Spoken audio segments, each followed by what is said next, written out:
Hi everyone and welcome back to Motor Planet. Guys, सबसे पहले आप सब लोगों का थैंक यू सो मच जो आपने हमारी स्कोडा रैपिड राइडर वाली वीडियो को इतना ज़्यादा पसंद किया। एंड उसी के साथ आपके काफ़ी सारे डाउट्स थे जो मैं इस वीडियो में आज क्लियर करूंगा, जिसमें से एक डाउट था कि रैपिड एंड वेंटो में से कौन सी गाड़ी परफेक्ट रहेगी। तो गाइस, उसके लिए मैं आपको बताना चाहता हूं कि ये दोनों गाड़ी बिल्कुल सेम है।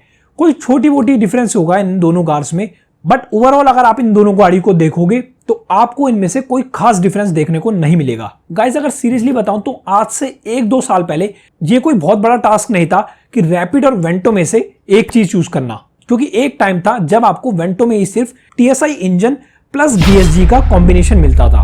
एंड रैपिड में पहले टीएसआई इंजन था नहीं, उसमें आपको सिर्फ एक डीजल इंजन और एक नेचुरली एस्पिरेटेड इंजन आता था। तो जनरली ये कंफ्यूजन नहीं होती थी। जो परफॉर्मेंस ओरिएंटेड कार चाहते थे वो सिर्फ पोलो जीटी लेते थे, क्योंकि उसमें आपको डीएसजी और टीएसआई इंजन का कॉम्बिनेशन मिलता था।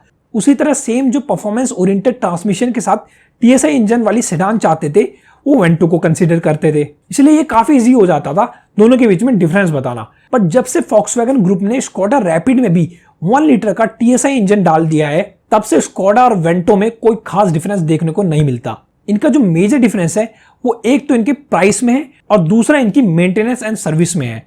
तो आज मैं आपको वेंटो और रैपिड के बीच में जो भी डिफरेंस है वो इस वीडियो में बताऊंगा। तो आप इस वीडियो को कंप्लीटली देखना, जिससे आपको पता चल जाएगा कि आपको रैपिड लेनी चाहिए या फिर वेंटो। इसके साथ मैंने कमेंट सेक्शन में एक और डाउट पड़ा था आपका कि जो इलेक्ट्रिक एक्सेसरीज है वो हमें डीलर से परचेज करनी चाहिए या फिर हम बाहर से भी परचेज कर सकते हैं। एंड अगर हम बाहर से करेंगे तो कहीं वारंटी वॉइड तो नहीं हो जाएगी इसकी, तो वो भी मैं आपको इस वीडियो में बताऊंगा। इसके अलावा आपका एक और डाउट था जो कि था रैपिड के ग्राउंड क्लियरेंस से रिलेटेड, कि आपने मुझसे पूछा था कि ग्राउंड क्लियरेंस इसका इनफ है या नहीं बैड रोड कंडीशन के लिए भी। एंड जो लास्ट डाउट था वो था रैपिड के इंश्योरेंस से रिलेटेड। किसी ने मुझसे इंस्टाग्राम में पूछा था कि रैपिड का जो इंश्योरेंस है वो थोड़ा महंगा है, क्या ऐसा जरूरी है कि हमें इंश्योरेंस डीलर से लेना चाहिए? तो ये आपके सारे डाउट्स मैं आज की वीडियो में कवर करूंगा। बट उससे पहले हम लोग देखेंगे वेंटो एंड रैपिड का कंपैरिजन, जिसके लिए आपने वीडियो को ओपन किया है। सो गाइस, सबसे पहले दोनों के प्राइस को कंपेयर कर लेते हैं, क्योंकि वही एक मेजर डिफरेंस है इन दोनों कार्स में। तो अगर स्कोडा रैपिड के बेस वेरिएंट राइडर का अगर हम इंट्रोडक्टरी प्राइस देखें तो राइडर वेरिएंट आता है आपको 7.49 लाख एक्स शोरूम प्राइस पे। वहीं इसके इक्विवेलेंट अगर हम वेंटो के base model 1 litre TSI Trendline variant को अगर हम रैपिड से कंपेयर करें तो वेंटो का ट्रेडलाइन वेरिएंट आता है अराउंड 8.91 लाख में। तो पहले अगर हम इनके इंजन स्पेसिफिकेशन की बात करें तो दोनों वेरिएंट में आपको 1 लीटर का टीएसआई इंजन मिलता है विद मैनुअल ट्रांसमिशन। बट फिर भी अगर दोनों का प्राइस डिफरेंस आप देखें तो रैपिड के राइडर वेरिएंट में एंड वेंटो के ट्रेडलाइन वेरिएंट में 1,42,000 का फर्क है। एंड शॉकिंग बात तो यह है कि इतने प्राइस डिफरेंस होने के बाद भी रैपिड और वेंटो के बेस वेरिएंट में भी आपको कोई मेजर डिफरेंस देखने को नहीं मिलता। थोड़े बहुत फीचर्स हैं जो आपको डेफिनेटली वेंटो में देखने को मिलेंगे। ऑफ कोर्स उसका प्राइस ज्यादा है रैपिड से, एंड वो फीचर्स इसके कॉस्ट डिफरेंस को जस्टिफाई करते हैं या नहीं ये आप मुझे कमेंट सेक्शन में बताइए। जैसे वेंटो के ट्रेडलाइन वेरिएंट में आपको मिलेंगे फ्रंट और रियर में फॉग लैंप्स का भी ऑप्शन, जो कि आपको रैपिड के राइडर वेरिएंट में नहीं मिलता। इसके साथ वेंटो के ट्रेडलाइन वेरिएंट में आपको डिजिटल ऑडोमीटर का भी ऑप्शन मिलता है। एंड इसके साथ ड्राइवर की सीट की हाइट एडजस्टमेंट का भी ऑप्शन आपको वेंटो में मिलता है। इसके अलावा वेंटो में आपको बूट स्पेस थोड़ा ज्यादा मिल जाता है रैपिड के कंपैरिजन में। बस यही 2-4 डिफरेंस है जो आपको वेंटो के ट्रेडलाइन वेरिएंट में मिलते हैं एंड रैपिड के राइडर वेरिएंट में नहीं मिलते। इसके अलावा कोई मेजर डिफरेंस नहीं है दोनों में। अब आप खुद ही सोचिए, क्या ये 1,42,000 की एक्स्ट्रा कॉस्ट को जस्टिफाई करेगा? बट मैंने आपको लास्ट वीडियो में भी बताया था कि रैपिड का राइडर वेरिएंट बहुत ज्यादा वैल्यू फॉर मनी है। एंड यहां पे अगेन मैं आपको वही चीज बोलूंगा कि अभी भी रैपिड का राइडर वेरिएंट वेंटो के ट्रेडलाइन वेरिएंट के कंपैरिजन में ज्यादा वैल्यू फॉर मनी है। क्यों? अब जरा ऐसे फीचर्स भी सुन लो जो राइडर वेरिएंट में है एंड वेंटो के ट्रेडलाइन वेरिएंट में नहीं है। एंड वो भी तब जब रैपिड का राइडर वेरिएंट वेंटो के ट्रेडलाइन वेरिएंट से 1,42,000 सस्ता है। तो गाइज, लास्ट वीडियो में भी आपको मैंने बताया था कि रैपिड का राइडर वेरिएंट बेस वेरिएंट तो है, बट आपको उसमें टॉप वेरिएंट वाला एक फीचर्स मिलता है जो आपको ज्यादातर कार्स के बेस वेरिएंट में देखने को नहीं मिलता। एंड वो फीचर है ये है रैपिड के ऑटोमेटिक क्लाइमेट कंट्रोल का पैनल। अब जरा अगर हम इसकी कॉस्ट को देखें तो इसकी कॉस्ट मैंने आपको लास्ट टाइम भी बताई थी, इसकी कॉस्ट है अराउंड 38,000 टू 40,000 के आसपास, and that too without GST. And ये आपको स्कोडा रैपिड के बेस वेरिएंट राइडर में तो मिलता है, बट वेंटो के बेस वेरिएंट ट्रेडलाइन में आपको ये नहीं मिलता। एंड अगर हम इसके ऊपर स्टिकर लगा देखेंगे तो इसके ऊपर जो स्टिकर पे लोगो है वो है फॉक्सवैगन का। तो क्या फॉक्सवैगन को आपने वेंटो में नहीं देना चाहिए था इसे, जो कि स्कोडा ने अपने राइडर वेरिएंट में दिया है, जो कि डेफिनेटली राइडर को एक वैल्यू फॉर मनी बनाते हैं। एंड सिर्फ इतना ही नहीं, राइडर वेरिएंट में आपको रियर एसी वेंट्स का भी ऑप्शन मिलता है, जो कि आपको वेंटो के ट्रेडलाइन वेरिएंट में नहीं मिलता। इसलिए मैंने आपको कहा था कि आप रैपिड का राइडर वेरिएंट परचेस कर सकते हैं एंड उसमें एक्सेसरीज ऐड करवा सकते हैं। तो रैपिड का बेस वेरिएंट राइडर वेंटो के बेस वेरिएंट ट्रेडलाइन से काफी ज्यादा वैल्यू फॉर मनी है। गाइस, लुक्स में तो सिर्फ आप ही डिसाइड कर सकते हैं कि आपको इन दोनों में से कौन सी कार पसंद है, क्योंकि ये सिर्फ सब्जेक्टिव चॉइस है एंड मैं इसके बेस पे कंपेयर नहीं कर सकता किसी भी कार को, सबकी अलग चॉइस है। उसी तरह अगर आप मुझसे पूछेंगे तो मुझे पर्सनली वेंटो का लुक ज्यादा प्रीमियम लगता है रैपिड के कंपैरिजन में, बट इसका मतलब ये बिल्कुल भी नहीं है कि रैपिड किसी भी एंगल से पीछे है लुक्स में। तो ये चीज मैं आप पे छोड़ देता हूं कि आपको इन दोनों में से कौन सा कार लुक्स में ज्यादा पसंद है। एंड हम देखते हैं अब इनकी डायमेंशंस। तो गाइस, अगर डायमेंशंस की बात करें तो आपको सिर्फ इन दोनों की डायमेंशन में इनकी लेंथ में डिफरेंस देखने को मिलेगा, जहां पे रैपिड की लेंथ वेंटो से थोड़ी ज्यादा है। बट इसका मतलब ये बिल्कुल भी नहीं है कि रैपिड में आपको ज्यादा स्पेस मिलेगा एंड वेंटो में कम। दोनों में ही आपको बिल्कुल identical leg room, head room and shoulder room मिलेगा। इनफैक्ट वेंटो की लेंथ कम होने के बाद भी उसका बूट स्पेस रैपिड से थोड़ा ज्यादा है। एंड अब कंपेयर कर लेते हैं दोनों का ग्राउंड क्लियरेंस। एंड यहां पे आपका वो डाउट भी क्लियर हो जाएगा जो आपने मुझसे कमेंट सेक्शन में पूछा था। गाइस, किसी ने कमेंट किया था या फिर इंस्टाग्राम पे मैसेज किया था कि रैपिड का जो ग्राउंड क्लियरेंस है वो तो है 116 mm एंड वेंटो का ग्राउंड क्लियरेंस है वो है 163 mm। तो मैंने बोला यार ऐसा कैसे हो सकता है कि रैपिड का ग्राउंड क्लियरेंस अलग है एंड वेंटो का अलग, जबकि ये दोनों गाड़ी बिल्कुल सेम है। तब उन्होंने इंस्टाग्राम पे मुझे एक स्क्रीनशॉट सेंड किया एंड वो एक रेपुटेड कार कंपैरिजन वाली साइट का स्क्रीनशॉट था, जिसमें लिखा था रैपिड का ground clearance 116 mm and Vento का ग्राउंड क्लियरेंस 163 mm। तो गाइस, यहाँ पे मैं आपको बताना चाहूंगा वो जो ग्राउंड क्लियरेंस आपने देखा वो होता है laden ground clearance. Guys, basically ground clearance को दो तरह से मेजर किया जाता है, एक होता है अनलेडन ग्राउंड क्लियरेंस एंड दूसरा होता है लेडन ग्राउंड क्लियरेंस। तो अगर हम अनलेडन ग्राउंड क्लियरेंस की बात करें तो जनरली आपको नेट पे जब भी आप देखते हैं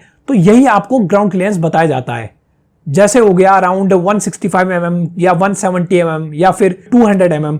एंड ये वो ग्राउंड क्लियरेंस होता है जब आपकी गाड़ी में कोई भी लोड ना हो, मतलब कि गाड़ी में कोई भी पैसेंजर या फिर लगेज ना हो, तो तब जो ग्राउंड क्लियरेंस गाड़ी का होगा वो होगा अनलेडन ग्राउंड क्लियरेंस, जो कि रैपिड एंड वेंटो का बिल्कुल सेम है एंड वो है अप्रॉक्स 165 mm। बट यहाँ पे इस साइट में जो लेडन ग्राउंड क्लियरेंस दिया है वो हम एक्चुअली प्रेडिक्ट नहीं कर सकते। वो डिपेंड करता है कि आपकी कार में कितना ज्यादा लोड है या फिर लोड हो सकता है। एंड जब कंपनीज आपको अपनी कार्स के ग्राउंड क्लियरेंस के बारे में बताती है तो वो कैसे आपको लेडन ग्राउंड क्लियरेंस के बारे में बता सकती है, जबकि वो नहीं जानती कि आप कितना लोड जनरली अपनी गाड़ी में ले जाते हैं। इसलिए जनरली कुछ लोग एज्यूम कर लेते हैं कि जब गाड़ी में 5 मेंबर्स या लोड होगा तो उसका ग्राउंड क्लियरेंस हो सकता है 165 mm से कम होके 116 टू 120 mm हो जाए।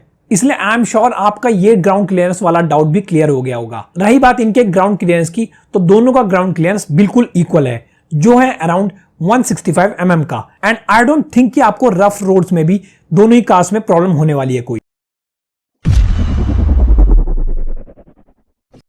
गाइस, अगर दोनों के इंजन की बात करें तो मैंने आपको ऑलरेडी बता दिया है कि दोनों में ही आपको 1 लीटर का TSI इंजन आता है, जो प्रोड्यूस करता है around 108 bhp of power and 175 newton metres of torque, which is amazing अगर हम इनके टॉर्क को दूसरी पेट्रोल सेडान से कंपेयर करें तो। बट जहां बात आती है इनके ट्रांसमिशन की, तो रैपिड में आपको करंटली सिर्फ मैनुअल ट्रांसमिशन का ही ऑप्शन मिलता है एंड वेंटो में आपको मैनुअल ट्रांसमिशन के साथ AT ट्रांसमिशन यानी कन्वेंशनल ऑटोमेटिक ट्रांसमिशन का भी ऑप्शन मिलता है। हाउएवर हो सकता है कि अगले 1-2 मंथ्स में रैपिड में भी आपको सेम यही ऑटोमेटिक ट्रांसमिशन देखने को मिल जाए, बट उसके लिए आपको थोड़ा सा वेट तो करना ही होगा। करंटली रैपिड में अभी मैनुअल ट्रांसमिशन का ही ऑप्शन आता है, तो यहां पे वेंटो के पास एक एडवांटेज जरूर है।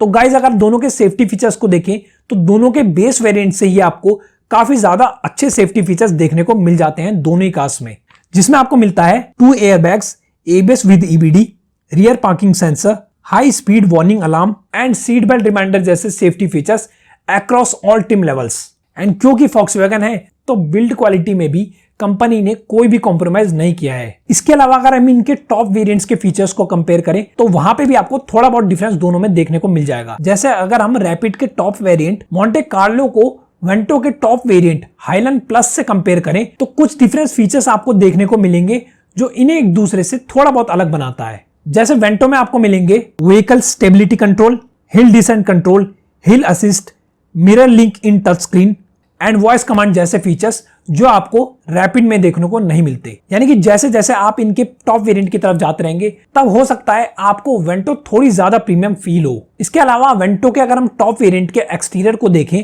तो वहां पे आपको क्रोम गार्निश भी मिलती है जो कि ऑब्वियसली इसे एक प्रीमियम सेडान वाला फील देगी। एंड अब बात कर लेते हैं उस डाउट की जो आपने मुझसे कमेंट सेक्शन में पूछा था कि क्या हमें टच स्क्रीन या फॉग लैंप जैसे इलेक्ट्रॉनिक एक्सेसरीज कंपनी से लगवाने चाहिए या फिर बाहर से। तो यहाँ पे गाइज मैं आपको बता दूं कि इलेक्ट्रॉनिक एक्सेसरी से जुड़ी हुई कोई भी चीज है वो मैं आपको कंपनी से लेना रिकमेंड करूंगा, क्योंकि जनरली मैंने नोटिस किया है कि कुछ लोग बाहर से परचेज करते हैं एंड उसमें वारंटी वॉइड का इशू आ जाता है, क्योंकि कंपनीज को तो सिर्फ बोलने का मौका चाहिए एंड वो अगर आप खुद सर्व कर देंगे तो वो तो डेफिनेटली आपको बोलेंगे ही। वारंटी वॉइड का इशू जरूर आएगा बट वो होगी वारंटी सिर्फ इलेक्ट्रिकल कंपोनेंट्स की। मतलब अगर गाड़ी की वारंटी 4 ईयर्स की है, इंजन की वारंटी 4 ईयर्स की है तो वो 4 ईयर्स की ही रहेगी। बट इलेक्ट्रॉनिक पार्ट्स की जो वारंटी 2 ईयर्स की होती है वो शायद आपकी वॉइड हो सकती है। इसलिए मैं आपको ये रिकमेंड करूंगा कि आप जो भी इलेक्ट्रिक पार्ट्स लगवाना चाहते हैं एटलीस्ट 2 ईयर्स तक तो डीलर से ही लगवाएं। बाकी कुछ चीजें हैं जैसे अलॉय व्हील्स हो गया या फिर क्रोम गार्निश हो गया, ये आप बाहर से भी परचेज कर सकते हैं क्योंकि ये इलेक्ट्रिक आइटम्स नहीं है एंड इससे वारंटी को कोई भी इशू नहीं होगा। गाइस अगर दोनों की वारंटी की बात करें तो दोनों में ही सेम वारंटी आपको मिलती है जो है 4 ईयर्स एंड 1 लाख किलोमीटर्स की स्टैंडर्ड वारंटी, जिसे आप चाहे तो एक्सटेंड भी करा सकते हैं। इसके अलावा जो मैंने आपको इसकी सर्विस कॉस्ट रैपिड वाली वीडियो में बताई थी वो आपको सेम वेंटो में ही अप्लाई होगी। एंड अगर आपने वो वीडियो अभी तक नहीं देखी है तो आप ऊपर दिए आई बटन पे क्लिक करके उस वीडियो को प्लीज देख लेना, क्योंकि मैंने आपको उसमें सर्विस कॉस्ट के बारे में भी थोड़ा बहुत बताया है। बट अब जो आपको डिफरेंस मैं रैपिड और वेंटो में बताने जा रहा हूं वो होगा इनकी मेंटेनेंस से रिलेटेड, इसलिए ध्यान से सुनना गाइस इस चीज को। अगर हम स्कोडा रैपिड के मेंटेनेंस पैकेज की बात करें तो आपको इसका मेंटेनेंस पैकेज मिलता है 33,000 में, जिसमें आपको 4 ईयर एंड 60,000 किलोमीटर्स की सर्विस फ्री होगी। एंड इस मेंटेनेंस पैकेज को आपको गाड़ी परचेज करने के 30 डेज में ही परचेज करना होगा।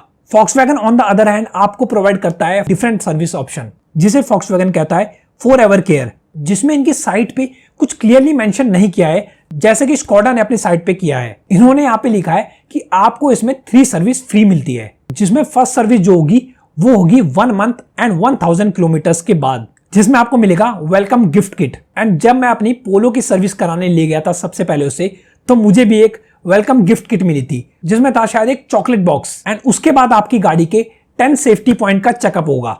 बस यही थी आपकी फर्स्ट फ्री सर्विस। अब देखते हैं इसकी सेकंड सर्विस। तो इसकी सेकंड सर्विस होगी 6 मंथ एंड 7500 किलोमीटर्स पे, जिसमें आपको 40 पॉइंट्स चेकअप होंगे एंड कार वॉश होगी। मेरी भी हुई थी, मुझे इसलिए एक्सपीरियंस है इस बात का। ये हो गई आपकी सेकंड फ्री सर्विस एंड। तो अगर इसकी थर्ड सर्विस देखें जो कि इसकी मेन सर्विस होती है 1 ईयर एंड 15,000 किलोमीटर्स में, तो यहां पे क्लियरली मेंशन है कि आपको इसमें लेबर चार्जेस देने की कोई जरूरत नहीं होगी, जो कि मैंने भी कराई थी, मुझे भी लेबर चार्ज देने की कोई जरूरत नहीं पड़ी थी। बट तब भी सर्विस कॉस्ट पड़ती है अराउंड 5 to 6,000 के आसपास। तो ये किस बात की फ्री सर्विस हुई ये तो सिर्फ आप ही लोग बता सकते हैं। एंड तब आपकी हो जाएगी थर्ड सर्विस भी एंड। तो ये थी Volkswagen की 3 फ्री सर्विस। बट मैं यहाँ पे ऐसा नहीं कह रहा कि Volkswagen के पास स्कोडा जैसे ऑफर नहीं है सर्विस के, बट मैं तो यहाँ पे ये कह रहा हूँ कि जैसे स्कोडा ने ट्रांसपेरेंसी रखी है, यहाँ पे Volkswagen ने वैसी ट्रांसपेरेंसी नहीं रखी है अपने कस्टमर्स के लिए। तो आई होप आप खुद समझ जाएंगे कि किसकी सर्विस कॉस्ट आपके लिए बेटर चॉइस रहेगी, Volkswagen या फिर स्कोडा। तो गाइस देखा आपने, कहने को तो ये दोनों कार्स बिल्कुल सेम है, बट कुछ डिफरेंस है जो इन दोनों कार्स को एक दूसरे से अलग बनाते हैं। जहां वेंटो अपनी हाई प्राइस और प्रीमियम क्वालिटी की वजह से जानी जाती है, वहीं रैपिड अपनी जबरदस्त कॉस्ट कटिंग के बाद भी आपको वही प्रीमियम फीलिंग देती है। इसलिए अब ये आपको डिसाइड करना है कि आपके लिए दोनों में से कौन सी कार परफेक्ट रहेगी। एंड अब फटाफट बात कर लेते हैं उस आखिरी डाउट पे जो मैंने आपको वीडियो में स्टार्टिंग में बताया था। किसी ने मुझसे पूछा था कि इंश्योरेंस लेना डीलर से जरूरी है या नहीं, तो उसका जवाब है नहीं, बिल्कुल नहीं। इंश्योरेंस आप जहां से भी चाहे अपनी मर्जी से ले सकते हैं, डीलर आपको फोर्स नहीं कर सकता इंश्योरेंस लेने के लिए। तो अगर आपको इंश्योरेंस प्रीमियम की कॉस्ट ज्यादा लग रही है गाड़ी के साथ, तो मैं आपको रिकमेंड करूंगा कि आप दूसरी कंपनी से भी एक बार पता कर सकते हैं, एंड जिसकी कॉस्ट आपके बजट में होगी आप वही इंश्योरेंस ऑप्ट कर सकते हैं। तो आई होप आपको ये वीडियो पसंद आई होगी। तो अगर आपको गाइज ये वीडियो पसंद आती है तो please hit the like button.